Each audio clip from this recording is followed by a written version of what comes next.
Hey, what's up, everybody? Welcome back to News Dose, and one of the most exciting trends for gaming right now is the evolution of gaming handhelds. You know, we've gotten to the point where AAA games that require a lot of horsepower are playable on small handhelds like the Switch 2, the Steam Deck, and of course last year's Xbox Ally. Well, that's the thing, because Xbox just revealed a major development that signifies that the Xbox Ally was just the first of more Xbox handhelds, and in the future, they could be a lot better in a very specific situation. So stick around, and we're going to get into all of that, as well as a cancellation and a delay that was just announced today. First, though, I do want to thank my supporters on Patreon and on YouTube memberships. Thank you just so much for what you do, and you will receive this video through early access. Let's go and get right into things, though, starting off with Final Fantasy VII Remake for the Xbox and for the Nintendo Switch 2. Now, I do think the Switch 2 version is a bit more interesting just because this is one of the first real AAA tests for the Switch 2. And like I said at the top of the video, we are now at a point where a lot of these games are capable on handhelds, and Final Fantasy VII Remake very much proves that. The Switch 2 version currently has an 89 overall score on Metacritic, and for a very good reason. Not only is it a great game, which I can attest to, but it's also being described as a defining game visually for the platform. As you can see here, Digital Foundry confirmed that the Switch 2 version has sharper resolution than the PS4 version, textures are a closer match to the PlayStation 5, lighting is similar to the PlayStation 5 version, it's locked and has a solid 30 FPS during gameplay, it's 1080p/30 FPS in docked mode, 720p upscaled to 1080p using DLSS/30 FPS in handheld mode, and load times are a lot better than the PlayStation 4 version. So that's actually pretty incredible results, and it just kind of goes to show you what the Switch 2 is truly capable of when executed properly. I mean, I've been saying it for a long time, but I think the Switch 2 is going to surprise a lot of people this generation, and this is kind of the start of that momentum. You know, for a handheld game to almost match the PlayStation 5 visually, albeit with lower performance, is nothing short of incredible. Now, as for the Xbox version, though, Jez Corden wrote that he believes it is the definitive way to play Final Fantasy VII Remake, in part because the Xbox Series X version looks incredible, but also because it runs fantastically good on the Xbox ROG Ally. So if you get a digital version on Xbox, you're going to be able to bounce between the two, and I mean, yeah, that's a pretty good reason to own the Xbox version. Either which way, though, if you haven't played this game already, please do so. I mean, it is honestly one of my favorite games of all time. It has amazing characters, a great story, fun gameplay, an atmospheric world, and just so much more. I mean, just pick it up and get your Final Fantasy VII journey started. This is the entire reason that I've been begging for a multi-platform release, because I truly believe it's a series that needs to be playable everywhere. That way, it can be more successful. Oh, and Far Cry Primal officially got its confirmation for a 60 FPS update. We talked about this a few days back, but if you missed that video, Ubisoft is pushing out a 60 FPS update for Far Cry 3, Far Cry 3 Blood Dragon, and now also for Far Cry Primal. And I mean, I really just love that they're doing this. I mean, I'm going to have some criticism for them later in the video, just wait for that, but at least when it comes to this, I'm glad that they're updating these games because they still look and play great to this day. I mean, really, when you look at a lot of Xbox One and PlayStation 4 games, that's very much the case, but their biggest flaw, more often than not, is that they're locked to 30 FPS. So this is a great way to bring these games over to modern-day platforms. If you are interested, though, those updates should be available now. Oh, and Donkey Kong Country Returns HD got a surprise update, and even better is that it's actually free. Yeah, I mean, that's kind of been the thing about Nintendo this generation. They've been very money hungry, I'll just kind of say, but admittedly, they have done good work with some of these free Switch 2 updates. I mean, I'm not going to act like they're as sizable upgrades as we saw with, let's say, Zelda Breath of the Wild and Tears of the Kingdom, but at the end of the day, free is free, and free is good.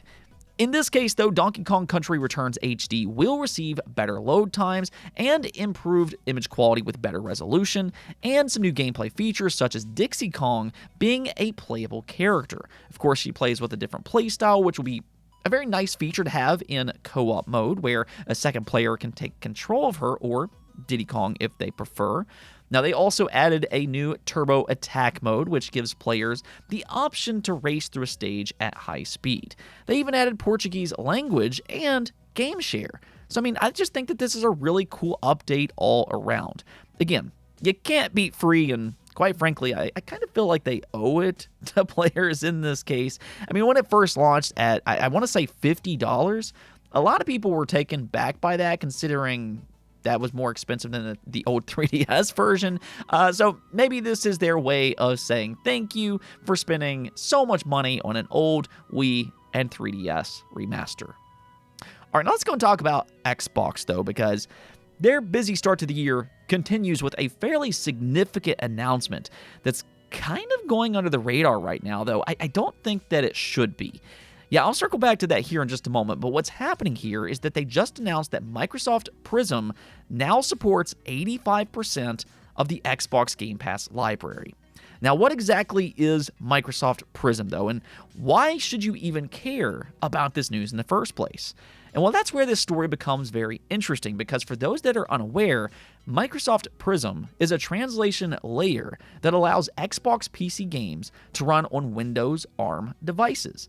And that might sound kind of boring at first, but this is actually a very important thing for the future of Xbox, and that's because ARM devices are known for one very specific thing, and that's battery efficiency. I mean, that's the exact reason why mobile devices like to use ARM chips. They want to max out their battery efficiency because that's incredibly important for any device on the go, whether that be a laptop, a tablet, or even a phone. And what's one device that is quickly evolving in the AAA gaming world? Well, that's none other than PC gaming handhelds. And, I mean, what's one of their biggest issues? Yep, that's right, it's battery power. If you want to play a AAA game on the Xbox ROG Ally or the Steam Deck, well, then you might only get a few hours out of it, if even that, depending on which model you have. I mean, if I remember right, when the original ROG Ally released, there were some games that would only give players maybe an hour of playtime, if even that. So that's where this news comes into play. Not only is Xbox bridging the gap to things like mobile phones if they ever want to push into that territory again, but also for more Xbox handhelds. As I've spoken about repeatedly on this channel, the Xbox Ally is a glimpse into Xbox's future. It is a proof of concept, if you will, not only for their next console and how it's going to shape up, but it's also a glimpse into more Xbox OEM partnerships. That is something that we have heard repeatedly. And now that Xbox Game Pass has 85% of its library running on ARM, this could be the first major breakthrough for another Xbox handheld, whether that be from them, a first-party Xbox handheld, or even from a third-party that they partner up with in the future. All in all, though, the life of Xbox handhelds has just begun, and it's about ready to get a lot more exciting. Let me know what you think about this, though. Do you think this is an exciting glimpse into Xbox's future, or not? Now, one more thing before we go, though, because Ubisoft announced some very unfortunate and breaking news today. Ubisoft announced a major restructure which has seemingly impacted multiple games, including both Prince of Persia: The Sands of Time Remake and also Assassin's Creed Black Flag Resynced. Now, the good news here is that Assassin's Creed Black Flag Resynced still exists, or at least as of this recording. However, it has reportedly been delayed by up to 1 year. Sadly, though, I can't say the same thing for Prince of Persia because it's officially been canceled. Yep, You can read the message here, which says, "To the Prince of Persia community, we want to share this with you directly. We've made the difficult decision to stop development on Prince of Persia: The Sands of Time Remake. We know this is deeply disappointing. The game carries enormous meaning for fans and for the teams who worked on it. While the project had real potential, we weren't able to reach the level of quality you deserve, and continuing would have required more time and investment than we could responsibly commit. And we didn't want to release something that fell short of what the Sands of Time represents." So there you go. And this announcement is just so crazy to me.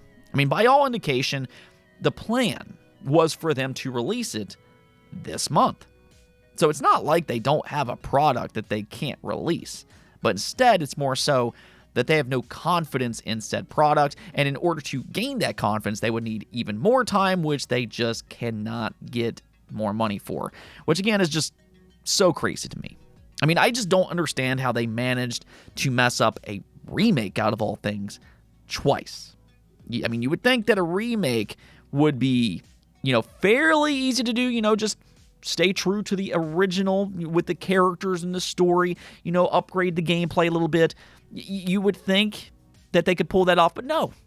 No, instead they announced this game back in 2020, and it got rebooted because of fan backlash. Then they spent another 5 years without any kind of update whatsoever, and then today they're just kind of like, yeah, we didn't make a good game with all of that extra time, so sorry, you're out of luck. I mean, just complete incompetence all around, but there you go. Apparently, the dream for a Prince of Persia remake ends here officially. Now, as for Black Flag, at least it's still in development, but I mean, you really have to wonder what's going on over at Ubisoft by this point. I mean, for me, I have to kind of wonder about games like Beyond Good and Evil 2 and the Splinter Cell remake. We haven't heard anything about those games yet, but one thing is for sure, Ubisoft is a complete mess, and yeah, this is kind of the result of that. Anyways, though, that's going to be it for this episode, but until next time, make sure to subscribe, ring that bell, and peace out.